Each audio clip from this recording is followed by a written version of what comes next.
Hi అండి, మీకు అందరికీ వందనాలు. క్రిస్మస్ దినాల్లో ఉన్నాము. యేసుక్రీస్తు జన్మించడమే గొప్ప క్రిస్మస్. అయినా ఈ లోకంలో అనేక మంది జన్మించారు, దేవతలు, కోట్లాది దేవతలు, కోట్లాది దేవుళ్ళు. కానీ వారి పని ముగించుకుని వెళ్ళిపోయారు. కానీ యేసుప్రభువు వారు అలా కాదు. ఏ మనుషులను ప్రేమించాలని కుష్ఠరోగులను, రోగిష్ఠులను, దెయ్యం పట్టుకున్న వారిని దగ్గరికి వెళ్ళి ప్రేమించి వారిని బాగు చేశారు.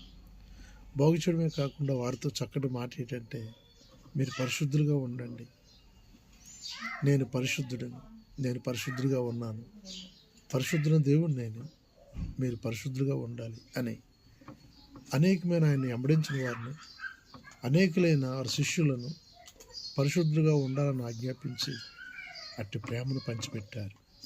కాండాలు దాటి ఆ ప్రేమను పంచిపెట్టారు.